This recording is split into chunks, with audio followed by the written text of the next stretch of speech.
Welcome to the Grokshop. In today's video, I'm going to be talking about rotating your own tires. Here you can see different possible rotation schemes. So basically there's different rotation patterns depending on what kind of drivetrain your car has and where the engine is located and whether or not you have a full-size spare tire. But for front engine cars without a full-size spare tire, these are the three most common rotation schemes you'll see. Notice on the far right, if you have directional tires, you just do front to back and back to front. Also, if you have different size wheels on the front and rear, then you're just not rotating at all. And of course, most importantly, you need to check your owner's manual, make sure you understand what it's saying you should be doing. So for most cases, the car will need to be completely jacked up, and I'm going to do that with a standard floor jack here. If you've seen my oil change video, you may want to skip ahead a few minutes. We'll be rehashing jacking up the front of the car here. Tools I use for this job: 21mm socket extender, torque wrench, the lug nut wrench, and a piece of 2x4 wood. Okay, step one, apply the rear parking brake. This is an electronic one. So as redundancy to the parking brake, I recommend chocking off the rear wheels. Okay, so next you want to break the lug nuts loose while the wheels are on the ground. If you don't do that, you'll have some spinning wheels when you try to take them off later, and you won't be able to get them off. So if the lug nuts weren't properly torqued before, you might have a problem getting them off. For sure, the best way to do this is with an impact wrench if you have one. If not, a 4-way wrench is a nice way to distribute the torque around the lug nuts.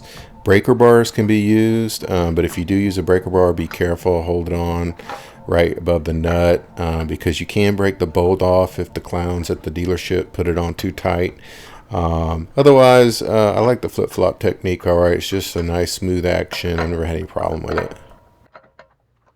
Main thing is you don't want to take the lug nuts all the way off at this point. That could be kind of dangerous. Just break them loose, and about a half a turn to a whole turn should be plenty. And of course, you want to do it for all 4 wheels. I'm just showing the rear 2 here.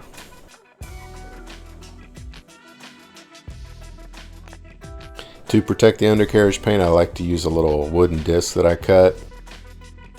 So for most cars, what they call a jack point is actually going to be where your jack stands go. So you're going to need another spot. So do your homework to find the right spot for your car, and make sure it's good and solid. And use that to jack the car up and get it on the jack stands.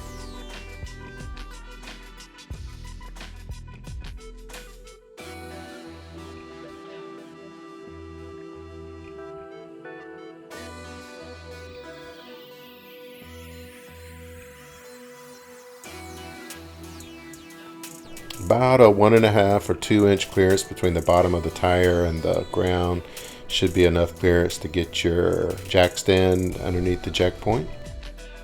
I do like to use cardboard between the jack stands and the undercarriage paint just to protect the paint a bit and help prevent future rusting and whatnot.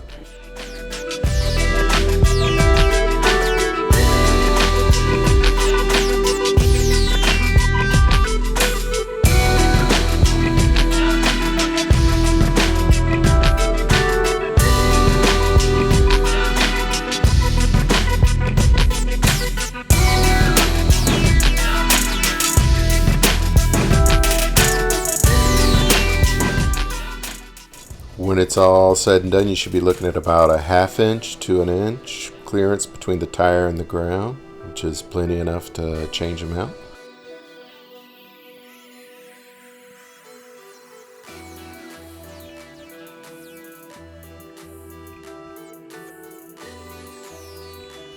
Okay, with the front left and front right jacked up on jack stands and like kind.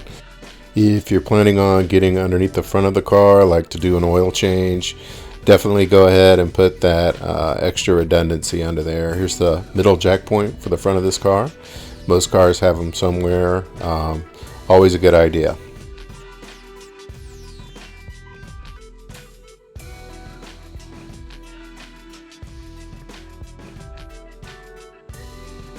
Okay, so now it's time for the fun part. The rear jack points are not always quite so obvious. This particular car is a front-wheel drive, two-wheel drive car with a rear cross member on it, where I guess the rear transaxle would be if it's an all-wheel drive. And because of that, there's going to be a difference in where you jack it for each type of car.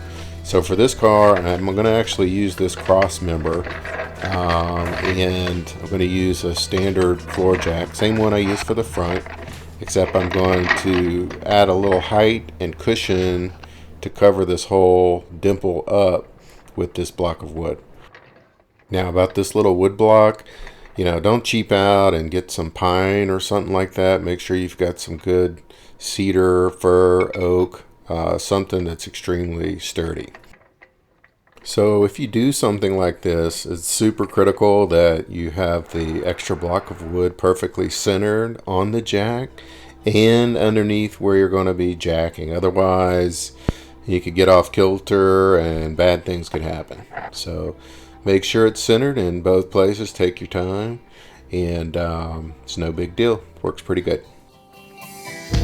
I remember those days, little kid chillin', I would play with my toys. Pokemon villains, gotta tame them boys. Build friendships, but I had to let go. Growing up quick, that's a thing that stays, yo. Same thing as my mojo. Left with the few real that I know. So let's go to a time where we had silly horrors. Born in the woods like explorers. Conquered a beast before us. Talking about pretty girls in our fortress. Hey man, not to worry in the world. Blind to it though. Till I grow tall, I won't bust my nerve. But the time's here when I got the call. Say hello to this place that's called Earth.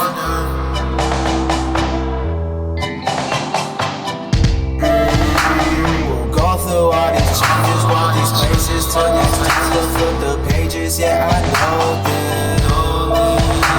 We'll go through all these stages. I don't get down, I feel amazing. We'll go through all these changes, walk these places till next time to flip the pages. Yeah, I know them. We'll go through all the stages. I don't get down, I feel amazing. Feeling Superman, can't feel another way. Buddha stands on me, wishing I could levitate. Blunts a glance at me, thinking to elaborate. I'm just trying to find my place, fam. On this road that's not close to home. Reaching to some places that are way beyond. What about the stop? Where to get a nod? I just do my thing, try to beat the odds. 2 cents for toss, in the mix of all. Open up for all so you can see my flaws. I'm like good to Mars, where I rock it. I'm the only pilot, zooming back in my spaceship. I just landed, I'm not the planet. With all the colors in my palette. Picasso, my talents, to scratch where I've been. Only matters where we heading.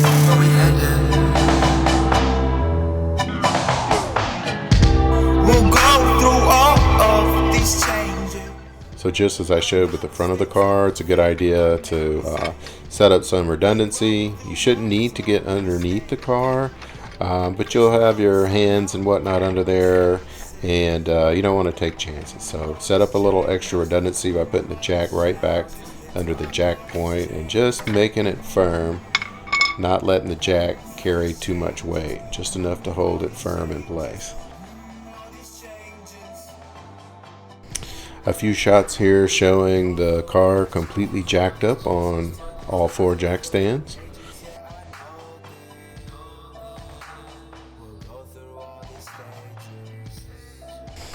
Okay, so with the car jacked up, tires off the ground, now you can go ahead and finish backing out all the lug nuts. This technique here, I'm going to use the lug nut wrench just to show it can be done. I prefer not to do it this way because the lug nut wrench tends to flop around and stuff.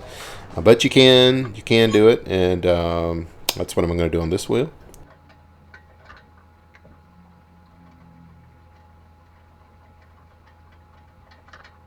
So a better technique I like to do is to take my 21mm socket in this case, and socket extender.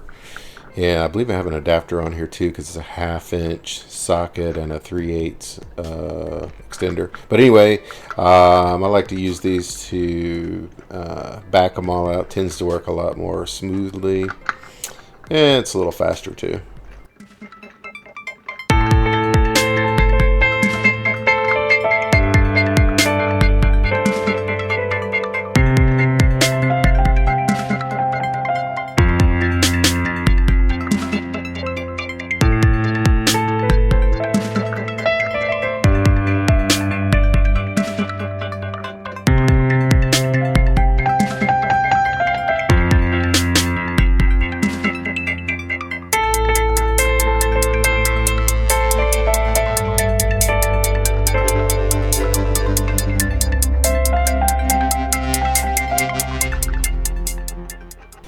Okay, with all four wheels off, I like to put the wheels down like right in front of the wheel wells, and so I know where they came off. Some people actually mark the wheels or tires with letters.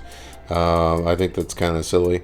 I just put the wheels down right here, and then I proceed to use my chart. So one wheel at a time gets moved to the proper destination per the chart you've already decided to use. So for my case here, I'm taking the front right wheel, moving it to the rear right wheel. And then assembly is literally the reverse of the disassembly. So you want to start the nuts out by hand. This helps to avoid cross-threading. Be sure to push the wheel down and cinch them up as good as you can by hand. Then come back with the lug nut wrench to tighten it up as much as you can without the wheel turning.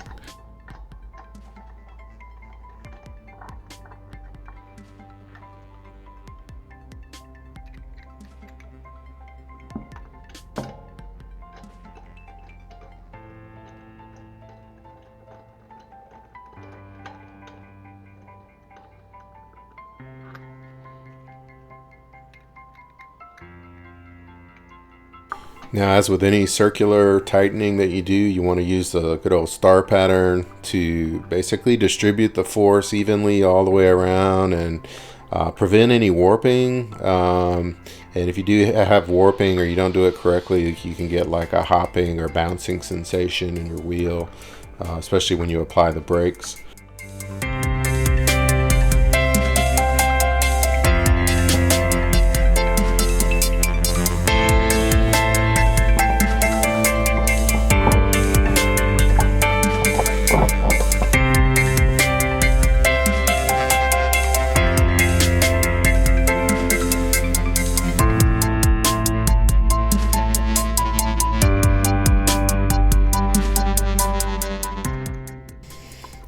So complete this job for all four wheels. I'm just showing the rear two wheels here.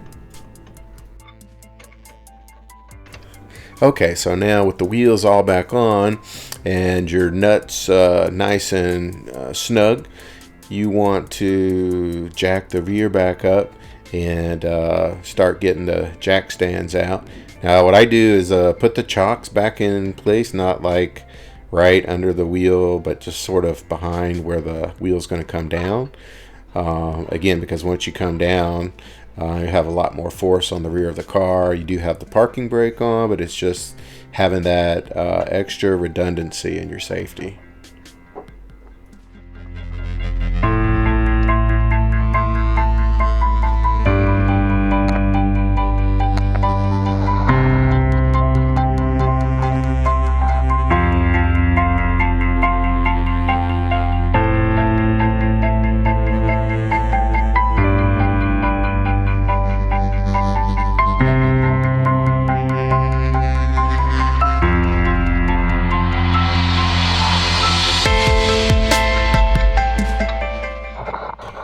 Once the rear wheels are on the ground, definitely move those chocks up so they're right up against the tires.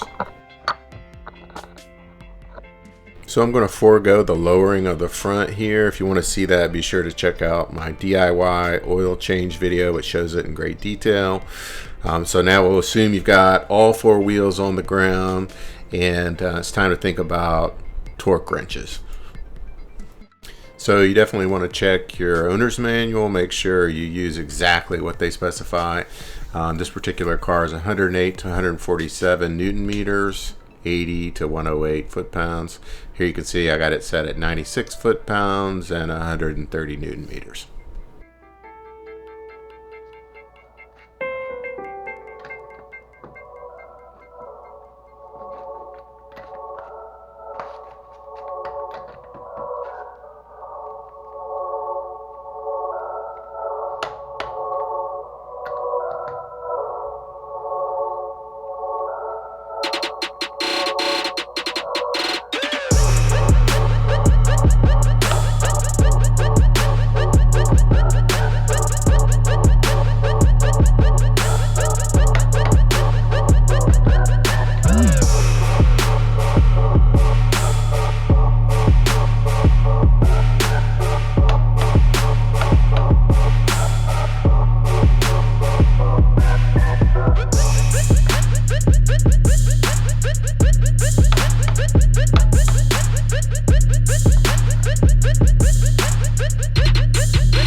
So of course with the torque wrench you want to stick with that star pattern and rinse and repeat for all 4 wheels, and you'll be good to go.